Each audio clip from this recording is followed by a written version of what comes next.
NBA player props for the 7th of February. We have got 11 picks in today's games. We got a lot of games to go through. I'm loving the picks so far. We're going to be focusing on more unders. So if you love unders, stick with me in today's video. We're going to be focusing on that. I think we have like 7 different unders or 7 different unders. Pause. But yeah, get to the recap. As you can see from the graphic, we went 1 and 3 with 2 different hooks. Our units profit on the day we lost 2 units or 2.03 units to be exact. Our units profit on the month is now down to minus 2.87. But the NBA this month has been so weird, bro. Like starters sitting out the fourth quarter, even if it's like a close game. I don't know, like weird rotations going on right now. It is just so weird, bro. Anyways, let's get into the recap from yesterday, see what happened from yesterday with our picks. Looking to a recap, we had Jaylen Brown over his PRA. He ends with 38 PRA. He falls 3 short. That was such a great read. If you watched the game, Jaylen Brown just kept driving the whole game. But the first quarter, he scored like I think he only scored like 2 points in the first quarter. I think he went like 1 for 6, 1 for 7 from the field. So he had a bad first quarter. But he tried to bounce back, it just wasn't enough. Derek White hooks on 5 assists. The Celtics team could not shoot threes. Jaylen Brown went 1 for 7 from 3. I think they were like 1 or something. I think they were like 1 for something and like going to the first half from threes. Like they were like, I think they said they were like the second worst 3-point shooting, like so 3-point shooting percentage in league history. So the whole Celtics were just ass. So Derek White had so many potential assists, but the team just could not shoot the ball.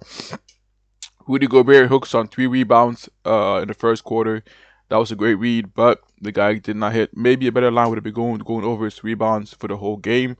That might have been a better read, but I feel like the payout for the first quarter prop was just too good to miss out on. But apparently, it was indeed too good to be true. But the thing is, in the second quarter, he ends up with 8 rebounds in the second quarter. So that's kind of like what's called like a sucker punch to the ass. You know what I'm saying? That's all my picks, and we cashed them hard. He had 4 points going to the fourth quarter, and he goes up for 18 points in the fourth quarter, so he cashes us. Once again, we had such good reads, but just weird shit going on right now in the NBA, man. We had no demons, we had no live bets. There's not really a point in doing this shit right now with what's going on in the NBA, so we're gonna wait with this stuff until after the All-Star break.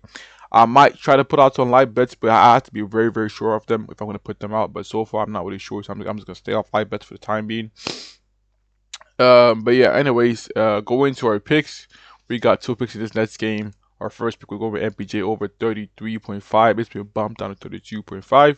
I feel like we kind of cooked ourselves going that high, but it's what it is, man. I still love the pick to go over 33.5 too, but for you guys watching the video, obviously 32.5 is a much better line. Reason why MPJ when he sees the minutes, obviously let's put it for like the 30 minutes plus, because this game is going to be close. Both these teams, as you can see, spread -5. Both these teams suck. MPJ in favorable matchups on the season when he sees the minutes, it's over this line in 8 out of 9 games, averaging 38.9 PR.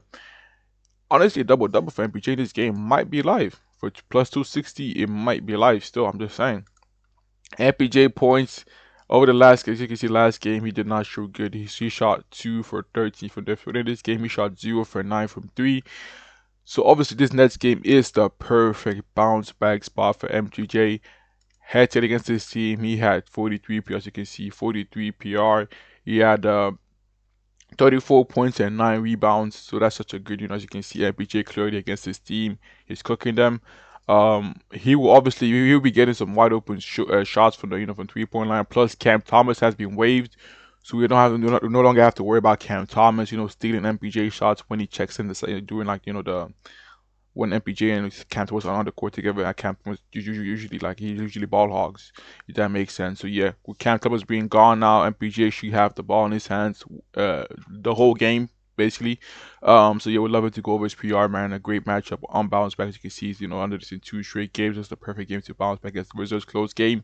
The Nets haven't been doing like weird rotations. What I've seen, they haven't been benching the starters for no reason. So MPJ should be playing full minutes in this game, and we have going over his PR for sure against the Nets. A good look would be Nick Claxton over his RA. So you can see RA is a good. As you can see, head to head against favorable matchups. You can see he's over this line now. The 12 gets averaging 13.5 RA, and against the team he has 15 RA. But I'm just gonna go with MPJ PR and stuff. I'm trying to stay off overs that much. I'm trying to focus more on unders. And our first under the video We're taking Champagne under his rebounds at 6.5. Um, I guess his team head to head, he's only going over this line in one game, and in this game only played 7 minutes. But 7 minutes, which was 0 rebounds, is kind of it's like a sign like obviously he didn't have the rebounds to get there. You know what I'm saying? Even with 7 minutes played, and in this game he only had 7 rebounds. We had 9 chances. Giving 7 rebounds on 9 chances is kind of rare in the NBA. Like that's a really good hit rate when it comes to getting your rebounds. Usually guys that get some rebounds are like like the 11 to 12 chances, but 9 chances, 7 rebounds is kind of rare. So we're fading him to go under this matchup. In this matchup, I'm going to say when he's placed in minutes in, so you can see tough matchup is over this line in only 3 games, averaging 5.6 PR or 6 rebounds. I'm going to say. And in this Nuggets game, Jokic was out. This Nuggets team was so trash rebounding with Jokic being out. So obviously, this matchup data did not align with what was going on with the Nuggets. But with Jokic being back now, obviously Nuggets are a much better rebounding team. But anyways, he's only over this line in 2 games, as you can see in 2 games against good rebounding teams. Otherwise, he's going under in every single game other than that. So we're fading him to go under his rebounds in this game for sure. Anyways, yeah. This Thunder's game we have no picks. This Rockets team kind of trash right now. I was looking at fading Amen Thompson. This line is just too low for me. And Chet Holmgren, I feel like this might be under for me. Chet Holmgren, just a lean. I won't take it personally, but 28.5 is kind of high for Chet Holmgren. I haven't checked out this Spurs game yet, so I'm still doing my research. But in this Jazz game, we've got one pick, and we're taking Jaren Jackson Jr. over his points at 15.5. I feel like the books have dropped his line significantly because he's now in this Jazz squad. But listen to this: the matchup for him to score is so good against his team head to head over in both games when it comes to dropping 15.5 points. Um, as you can see in favorable matchups when it comes to post up actions, that's where he gets most of his points. Post up, as you can see on the season, is averaging 21.7 points, but that was with the Grizzlies, so we don't know how he's gonna play in this Jazz squad. Don't really know what's going on, but I feel like 15.5 points is just too low. Forget that's a good matchup, so Gomez over. This is all based on the matchup data. I feel like the books are kind of dropping his line a bit too low for what his value on the court. Him and Lar Markkinen and Keontae should be sharing the ball when it comes to scoring. I'm actually looking at an under for fucking Ace Bailey, bro. So I fucking hate myself sometimes. I can't fucking speak. Ace Bailey under might be live. Nurkic under also might be live. I feel like the usage on him will be less now. With like the guys of the addition of Jaren Jackson Jr. To the team. But yeah, anyways, my pick in this game is JJJ over his points. I feel like the matchup is just, as you can see, similar players cooking this team. So yeah.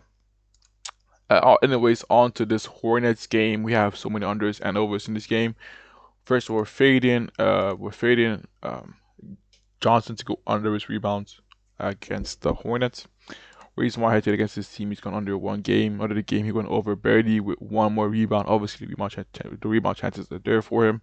But when you have a guy like Musa Diabate, on you the whole game, it's kind of hard to get rebounds. We're fading him to go under his rebounds for that reason. And against tough matches, as you can see, against tough matchups on the season, he's averaging 9.2 rebounds. He's only gone over this line in 5 out of 7 games in tough matchups on the season. So yeah, this matchup is just too bad for him. I don't see him going over this line against a bad matchup like the Hornets. So if he to go under his rebounds, his assist matchup is actually kind of good. So I think his assist over for like 7.5 maybe might be a good look for fading his rebounds. I don't really see him getting that many rebounds on the Hornets in this game. Also faded Onyeka Okongwu to go under his rebounds. Reason why matchup is also tough, as you can see matchup wise. When he has a tough matchup, he only averages 6.5 rebounds on the season, obviously only 5 games. Plus the addition of Jock Landale will be reducing his minutes again. If you saw the last game, Jock Landale was playing so fucking good, bro. So I feel like it's going to be split between them two. And I see him playing maximum 28 minutes if he plays. We're going to put it for 28 minutes on the season in tough matchups. You can see he's only averaging 7.6 rebounds, but one of these games, yeah, 14 rebounds, which kind of inflates his numbers. So we're only having for 18 minutes, 28 minutes in this game with Jock Landale now in the squad. He's really shown to be a really good center this year, as you can see. I don't really know why the Grizzlies traded away Jock Landale for no reason. Like, it was really good, really good piece in that team. So I feel like Okongwu has to battle now with Jokic to get minutes, and I don't see him, getting that 30 minutes. And again, because Porzingis was out, as we know, was playing like 30 minutes plus with Porzingis being out, but now we're not a center in the team. Minutes should go down, and rebounding. With the rebounding is tough too, so we're fading to go under his rebounds for that reason. I feel like I'm just fucking mumbling at this point. We also faded Lamelo to go under his points at 20.5. Reason why against tough matchups on the season, pick and roll ball handling, he's only averaging 18.1 points. Um, his matchup should be Dyson Daniels. I don't like that for him. Reason why I feel like the ball's gonna be forced off his hands quite a lot in this game. That's what Daniels do most of the time when he guards you. Like he likes to force the ball off your hands to kick it to some other guy. As the reason why this team gives up the 22nd most assists to point guards, because when he's on you, he's a really good on-ball defender. So when he's guarding, you have to basically pass the ball, because it's kind of hard to get a shot off when he's guarding you. So we're fading him to go under his points and over his assists for that reason. I mean, I guess it seems only gone over one game, but in this game he went 8 for 11 from 3-point line. That won't happen again. That's just an anomaly game. So unless he goes 8 for 11 again in the game, then obviously it's the GOAT battle to happening again. But I'm thinking it's assist over. Reason why Lamelo, when he's plays against fast-paced teams, that's where he gets most assists. Fast-paced team, that's where it matters. So you can see against fast-paced team, he's averaging 8.9 assists on the season. Over 11 out of 14 games, only gone under in 3 games. And 2 of these games was hooks.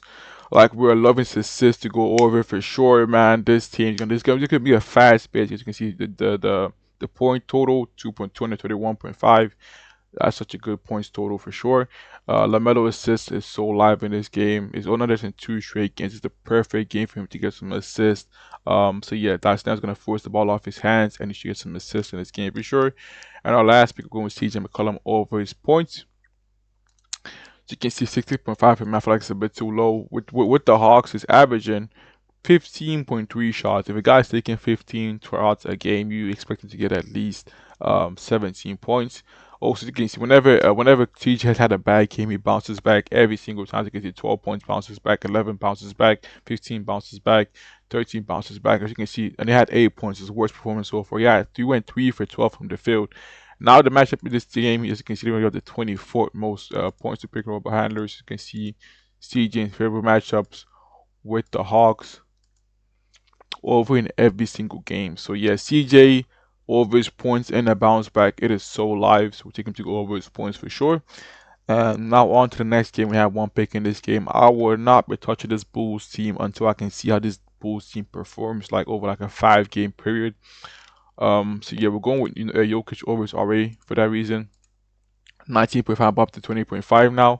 20.5 is just too low. Jokic is back to playing. As you can see, he's back to playing full minutes. 33 minutes in his last game, and he had played 45 minutes in this game. This Bulls matchup has to be the softest matchup for centers in the league right now, because they have no center right now. They literally lost Vucevic. Jokic should literally get 3 rebounds the whole fucking game. Plus, assist-wise, this Bulls team cannot stop assists. Because they have the 23rd most assists to centers. Şengün had 11 assists on this team. Şengün had 11 assists on this team. Like, Şengün, once again, I'll say it again, Şengün. It's fucking crazy. And as you can see, head against this team, he had 31 array against this team. 31 array. No, Jokic should play 30 minutes in this game at least. With 30 minutes played, Jokic should easily crush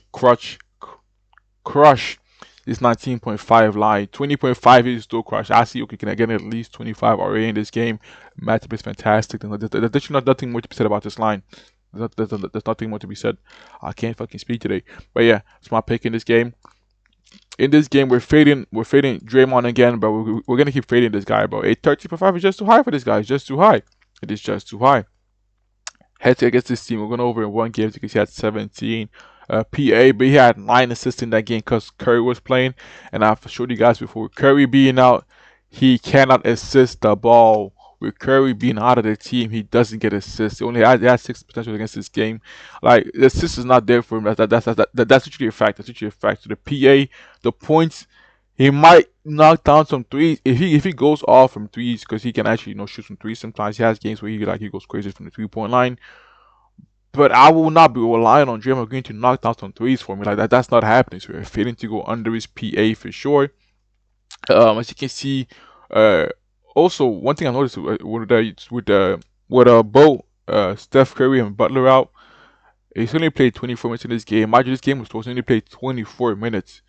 In this game, he played 25 minutes. Obviously, we're gonna put his points range to the 25 and 24 minutes range. If we put him for 25 minutes on the season, look at this.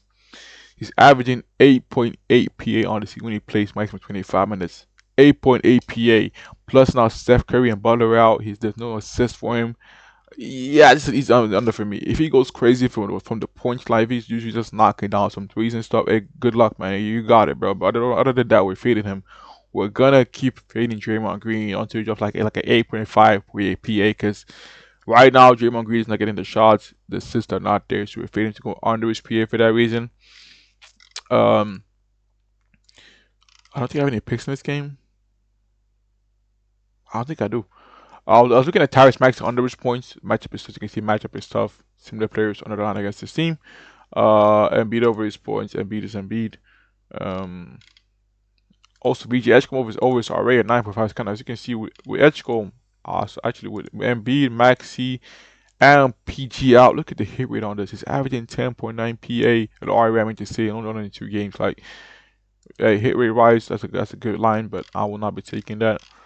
But our last pick, actually, I remember my last pick. We're fading Mark Williams to go under 8.5 rebounds against the Sixers. Reason why I see Mark Williams when he's on the court, he will be most likely be on Embiid the whole time. If Mark Williams leaves Embiid open, like let's say like he gets a mismatch, that's a free bucket. You get what I'm saying? But when Mark Williams has to guard Embiid, he won't be there to get rebounds. You get what I'm saying? Plus, Embiid will be foul baiting, so there's a chance he might get fouled out in this game or getting up in foul trouble. And there's so many factors with Embiid playing that Mark Williams just has a bad matchup. Like, I see him being most focused on stopping Embiid in this game. He will not be in spot to get rebounds. I can promise you that, unless it's like an offensive rebound, but defensive rebounds wise, he would not be inspired to get rebounds because if he leaves Embiid on a mismatch with some of the guys in this team, it's gonna be a free bucket every single time. Embiid on the mid range is a free bucket every single time.